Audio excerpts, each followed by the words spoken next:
I was able to turn on the mower, so now we're going to work with it and we're going to miss a little piece that I'm going to try with you today because I have high expectations. I don't know how it will work, but from what I've seen on the internet, it's very good for cutting this type of logs that aren't yet big trees. Well, maybe it won't cut it.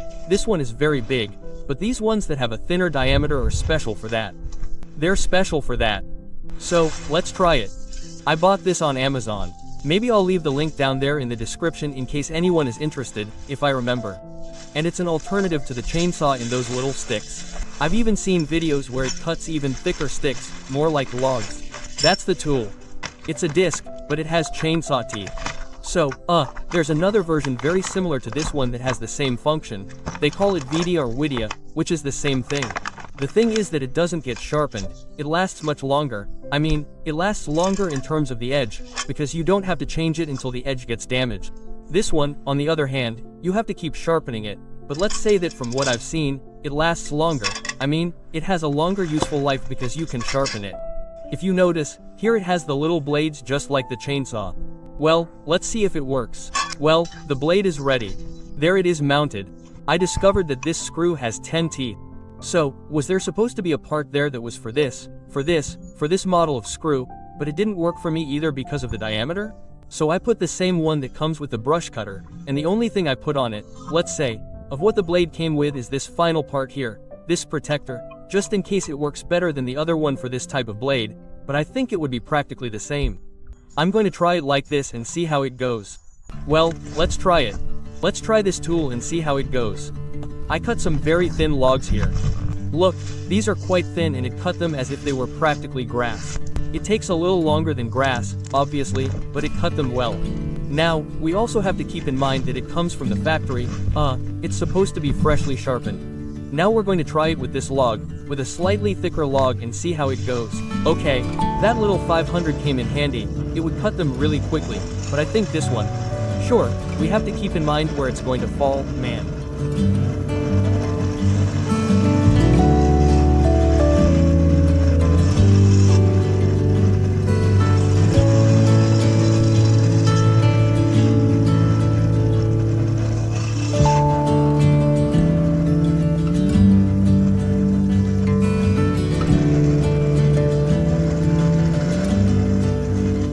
This is going to be the biggest challenge because with a chainsaw you can cut different places.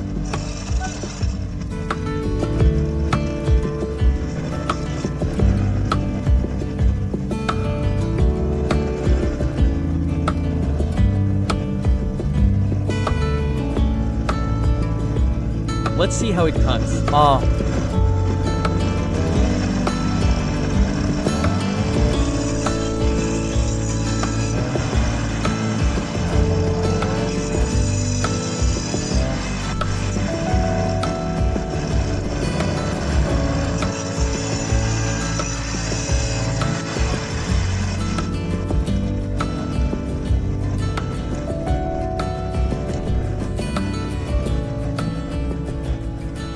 I imagine it's cutting quite a bit with quite a bit of turbulence. Let's try to cut other sticks. Oh.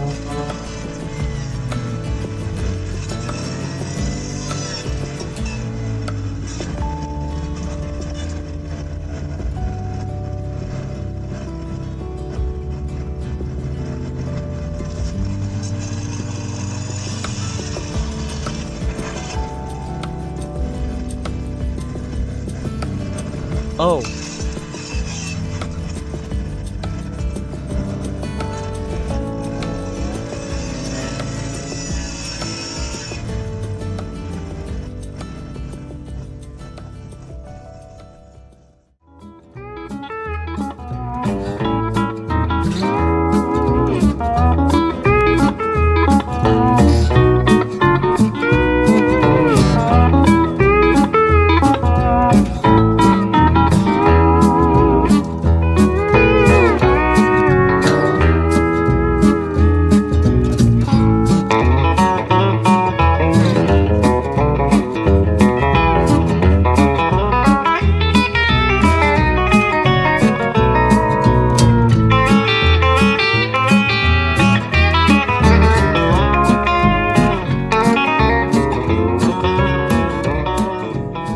Illusions for now.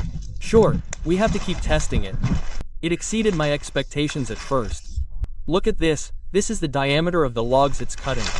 I'm going to show you one. It's the thickest of all. It's super fast. It's really incredible fast. I would say even faster than a chainsaw. Although this log is not that solid. Look at the amount of water it releases. It's not that solid or hard, but despite everything, look at the diameter. It's incredible. And the feeling is like this carpentry tool that is used for cutting, which is, I think they call it a radial saw. That's the feeling. I mean, you're cutting like butter with a knife. I mean, it's amazing. We made a little more space here, about 4 meters. So that in this part here, which would be like the line between the lines, a line between the lines that we're making quite large, but it's an experiment to see how we handle it, because right now we want to cover a lot, but with the minimum amount of handling. So it's a challenge because at the moment the only work tools we have are the brush cutter, our hands, and the machete. So, we have 4 meters of space between the lines on one side and the other. At the moment we're not going to make another line there, but that's the idea, to make another line parallel to this one, which is the one parallel to the fence. We're not going to do anything on the fence, we're simply going to put what they call live sticks here. There's a type of stick that they call seedling, another, well, moringa would also be a type of palabivio. So, they're placed in the line so that it's like a green fence. So, the idea is this, to have a space between the lines of grass. At first the grass that grows here, the spontaneous grass, we're going to cut it, mowing it, as they say here. Here we have it. Here we made 2 cuts and notice that what is becoming more and more is what we call turf. It is a grass that still grows very quickly, that is, it flowers quickly, so it does not give us much biomass until it is cut, because the ideal is not to let it flower because that sends aging information to the line and to the entire system. So, what we want to do is cut it before it flowers, before it goes to seed. Therefore, this type of grass may not be the most suitable, but it is the one we are using now due to time and resource issues, but in the future we would like to plant something called Guinea grass or something else. Right now I can't think of it, but anyway, it is a grass that grows quite tall. It does not flower very quickly, it does not flower like every 3 months or so, but rather it is more of an annual type, it flowers like once a year or so more or less. I don't have much information either.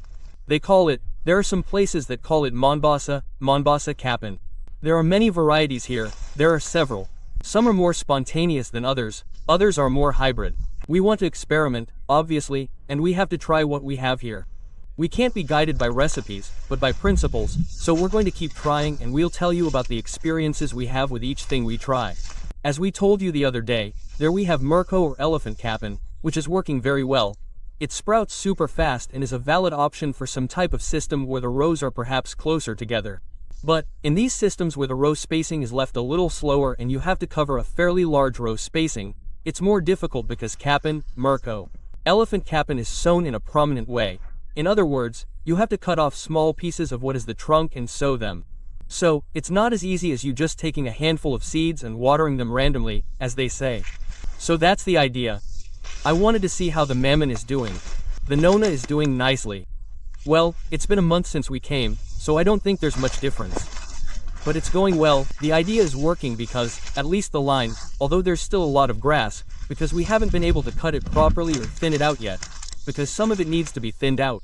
For example, here are 2 good breads, or fruit bread, you have to cut one so that the strongest one remains, let's say. And that kind of work has to be done, but at least the line is getting sun because on the sides, well, there's nothing, there's just grass that we're cutting or clearing and we're throwing it up there, in addition to everything else we find, right? The logs, sticks, that same thing, all that pruning that we also have to organize now, well, it's also going to feed this line. At the moment, it's the line. I call them your old lines because, as there's no capacity to sow more right now, because we'd have to get more seeds and all that. Well, we have a line, but we have a lot of biomass for that line, so that line is completely year old. Let's say that these bumps, as they say, we're going to have to cut them with the same brush cutter, with that disc. You can cut them. I did it on some, but to make more progress I left it like that. But that's what has to be done because this is quite dangerous. If someone falls there they could get hurt.